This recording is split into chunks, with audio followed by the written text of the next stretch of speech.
Independents who backed Endicanny. Well, we're joined in the studio by two of our five TDs here in Wicklow, Pat Casey of Fianna Fáil and Andrew Doyle of Fine Gael. And lads, I mean, you were in the thick of it yesterday. It certainly was dramatic. Andrew, can you tell us why it took so long for Endicanny to be elected? Everybody wanted to have something to say and nobody was listening, I think, at one stage.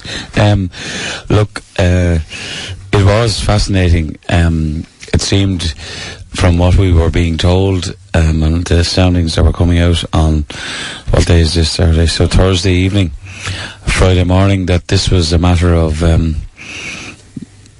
just pulling. I think just to go back a step, I think when the order of business was announced at 4:30 on Thursday that the Dáil was going to sit and that a vote would be taken at 2:00, that some people thought that was rushing it after 70 days, and they seemed to get it up their backs a bit. So then what appeared to be a little bit of hardball or poker being played turned out to be a little bit more serious. I think as the afternoon wore on, I think that was evident. You were there yourself. You could see people getting edgy. We were all uncertain as to what was happening. We knew something was still being trashed out. I think we all know, as it turned out now, that it was the Independent Alliance, one member in particular, a couple of other members, but one member in particular who didn't come on board after Michael Fitzmaurice wasn't satisfied. I mean, as there was one tweet that went around that this brings a whole new meaning to the phrase turf war, and if that's what it was all about, it's odd, but I think there was a few more things going on. But it did get sorted, and everybody got a little bit of a scare, so maybe that's a good thing. Just before I come to you, Pat Casey, I would like to say I'm sure Endicanny's having a well-earned morning off. Our two men here, Andrew and Pat, were also on that darkness into light walk this morning, so they are very tired, but they were willing to come in, given the how monumental the week was. Pat, you are now part of a party that are going to be in opposition, but you have some extraordinary responsibility now, because you can effectively pull the plug and bring this government down whenever Micheál Martin wishes. Yeah, thanks, Doyle. Let me first of all say it was great to experience yesterday being one of the newbies. Andrew has been there twice before. You know, to be part of that whole process has been an honour for me, and indeed it was. I probably didn't fully understand the dynamics of what was going on yesterday. Andrew would have had a better understanding of it, but it was fantastic to be there. And listen, deadlines are fantastic. We always need deadlines to get things done. We might upset people on the way, but we do need deadlines. It brings it to a head. And at least we have a government now. And Fianna Fáil have a huge responsibility in this minority government arrangement where we're facilitating Fine Gael. And I honestly hope that we will act responsible.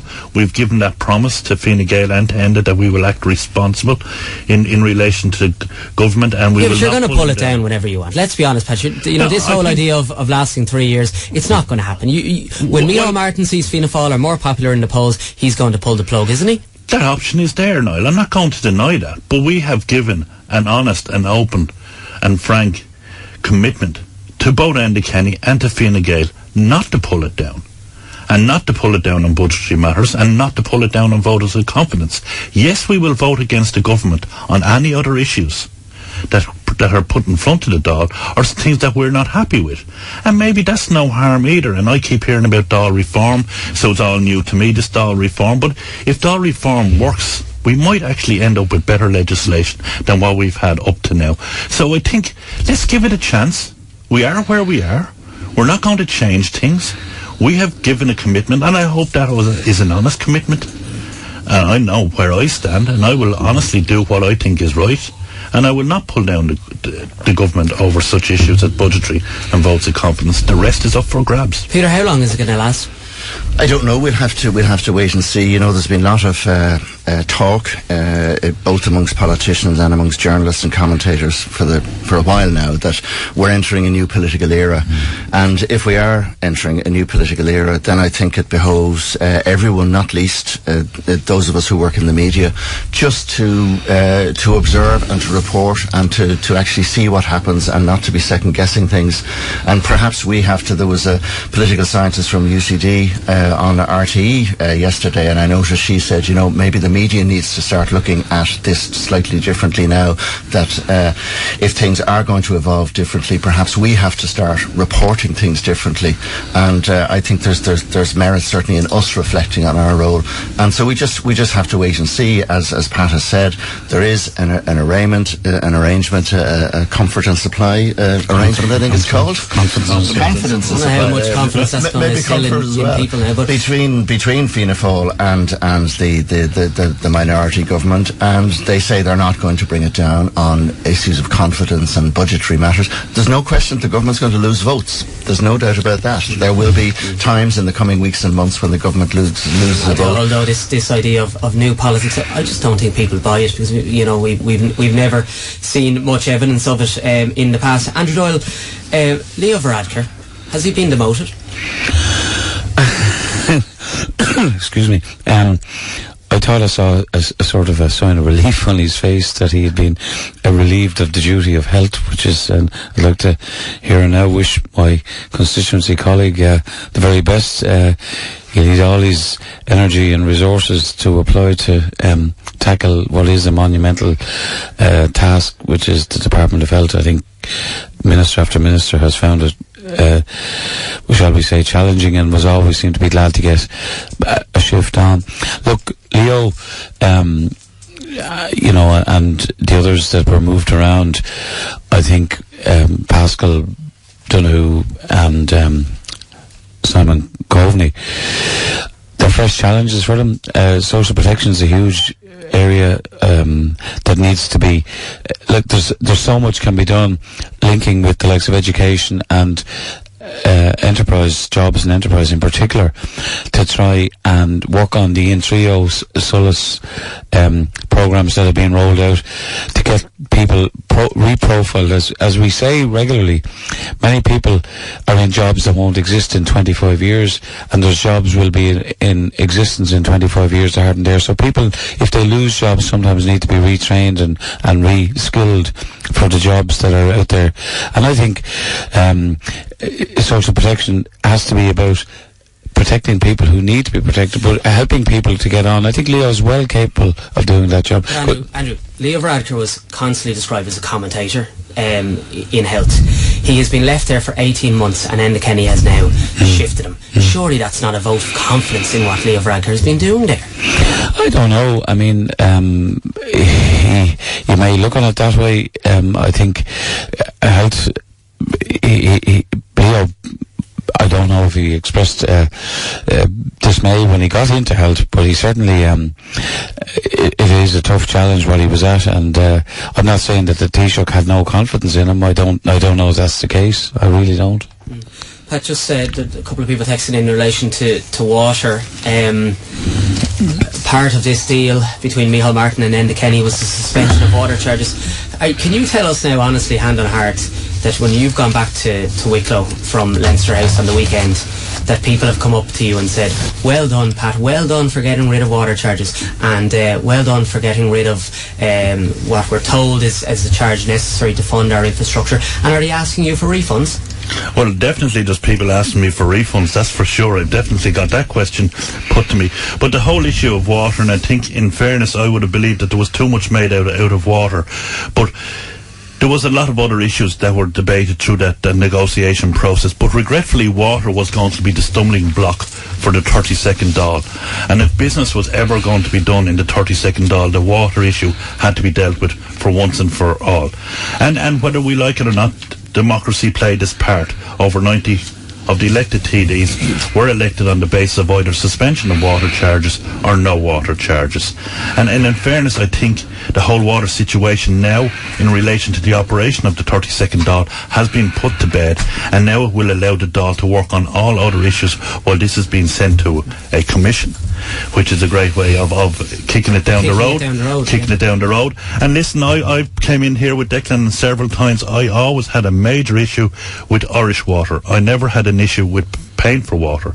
But on a personal note, I always had an issue with the Quango Irish water. And yet you're agreeing for Irish water to stay. We, as a Democratic Party, went in our manifesto to suspend water charges for the period of the next Dáil. We've delivered that. We haven't delivered on the abolishment of Irish water, which was the one I would have liked to have seen, but you can't get everything. Things about compromise at the moment. You said just earlier, new politics, you can't see it working. But there's no other alternative but new politics now. We've no choice but to make new politics work.